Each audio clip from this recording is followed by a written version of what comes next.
Welcome back. In focus हैं senior सहाफ़ी और तज्ज़िया निगार मोहसिन बेग साहब। बेहद शुक्रिया फॉर जॉइनिंग अस। बेग साहब, आजकल जो मामला है वो मुलाकात तक अटक के रह गया है। क्या खबरें हैं, क्या वजह क्या है? क्या हुकूमत कोई किसी किस्म का कोई चाहती है कि कोई तसादुम की तरफ एक फ़िज़ा बन जाए? क्योंकि मुलाकात ना करने देना, वो भी फैमिली को, ये तो बड़ी अजीब सी बात है। और जो उज़्र पेश किए जाते हैं, कभी कहते हैं कि वो क्योंकि सियासी बात करते हैं इमरान खान साहब तो इसकी इजाज़त नहीं है, कभी कहते हैं कि पीटीआई इंतशार की सियासत करती है इसलिए नहीं है। आपको क्या लगता है, व्हाट इज़ इट? बहुत शुक्रिया जी। बेसिकली तो मैं तो इस हक में हूँ कि उनकी जो सिस्टर्स हैं उनकी मुलाकात होनी चाहिए। जहाँ तक चीफ मिनिस्टर साहब हैं केपीके के, और वो जिस तरीके से एक्ट कर रहे हैं और धरना और धमकी साथ साथ देते हैं, उस पे शायद मेरे ख्याल में जो हमारे हसास अदारे हैं या जो गवर्नमेंट के अदारे हैं वो इस सोच में है कि ये धमकी और ये जो चीज़ें हैं उसको ऑन ना किया जाए। बहरहाल मैं ये समझता हूँ कि फैमिली, क्योंकि उनकी बहनें हैं, हालांकि पीटीआई माजी में और ये सोशल मीडिया में किसी माँ बहन का ख्याल नहीं करते, लेकिन उसके बावजूद वो सिस्टर्स हैं तो उनको मिलने देना चाहिए। उसकी वजह क्या है कि क्यों इतना सख्ती की जा रही है? वो नेचुरली पीटीआई का बिहेवियर है, और जो अदारों के सरबराहान के बारे में जो सोशल मीडिया पे जो कुछ वो कर रहे हैं उसकी वजह हो सकती है। ओके तो बेग साहब, जैसे आपने सुहेल आफरीदी का जिक्र किया कि धमकी और धरना साथ साथ चल रहा है, आपने देखा होगा कि आज इतवार का दिन होने के बावजूद तारड़ साहब की भी प्रेस कॉन्फ्रेंस हुई और उसमें उन्होंने खैबर पख्तूनख्वा हुकूमत के खिलाफ एक तरह से चार्जशीट पेश की। फिर DGISPR की भी स्टेटमेंट देखें, उसमें भी सूबे की जानिब से यानी सूबाई हुकूमत की जानिब से जो स्टेप्स लेने चाहिए दहशतगर्दी को कंट्रोल करने में, या जो सपोर्ट किया जाता है इस जंग के अंदर सिक्योरिटी फोर्सेस को, वो कहते हैं वो नापैद नजर आते हैं। ये जो अब मामला जा रहे हैं, तो आपको क्या लगता है खैबर पख्तूनख्वा की हुकूमत के लिए मुश्किल दिन है?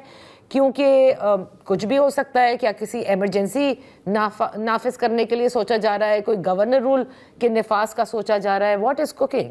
देखिए, ये सोच बड़े अरसे से चल रही है कि वहाँ गवर्नर राज लगा के, क्योंकि जो ऑपरेशन ऑनगोइंग है या जो टेररिज्म की सूरत हाल है, अटैक्स आप देख रहे हैं every single day law enforcements पे, और जो पुलिस है और बाकी फौज है उस पर अटैक तो हो रहे हैं।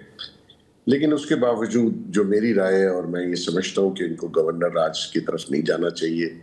इनको सुहेल अफरीदी साहब क्योंकि अभी नए हैं, वो अभी भी ये समझ रहे हैं कि मैं तहरीक इंसाफ का जो एक वो विंग है उसका हेड हूँ, और एहतजाज भी करूँगा, धरना भी दूंगा, धमकी भी दूंगा।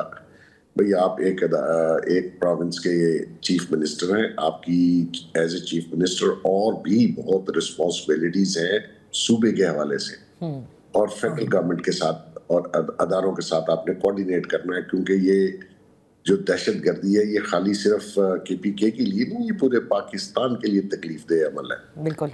तो उसमें उनको थोड़ा पार्टिसिपेट करना चाहिए। नेचुरली ठीक है, उनकी पार्टी के हेड हैं, वो चाहते हैं मिलना।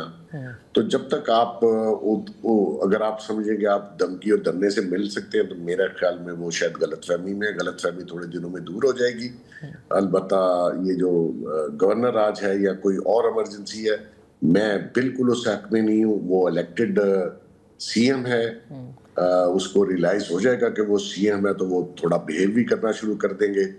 और इस वक्त आज के जो हालात हैं उस प्रोविंस के जहाँ पे दहशतगर्दी अरूज पे है, वहाँ पॉलिटिकल अनरेस्ट पैदा हो जाएगा अगर आप इनके खिलाफ कोई भी गवर्नर आज या इमरजेंसी लगाते हैं। तो मैं चाहता हूँ कि इस वक्त पाकिस्तान में वो पॉलिटिकल अनरेस्ट के हालात पैदा ना किए जाए। सर, ये तो आप चाहते हैं, लेकिन क्या बहुत संजीदगी से इस पर सोचा जा रहा है अब? देखें, हुकूमत और अदारे इसी तरह ही सोचते हैं। ये दूसरी पार्टी की जिम्मेदारी होती है कि वो उनको उस तरफ ना आने दे, और बैठ के बात, अगर उन्होंने प्रोविंस के जो CM है उन्होंने अगर फेडरल गवर्नमेंट से या अदारों से बात नहीं करनी, तो आप समझते हैं काम चल जाएगा, वो हुकूमत चला लेंगे। और हुकूमत जिस ट्रबल में है वहाँ पे लॉ एंड ऑर्डर की वजह से, सिक्योरिटी की वजह से, उसमें तो बहुत क्लोज कोऑर्डिनेशन होनी चाहिए अपने प्रोविंस के लिए। यहाँ वक्त हुआ है एक ब्रेक का। ब्रेक के बाद हम अपनी गुफ्तगू जारी रखेंगे।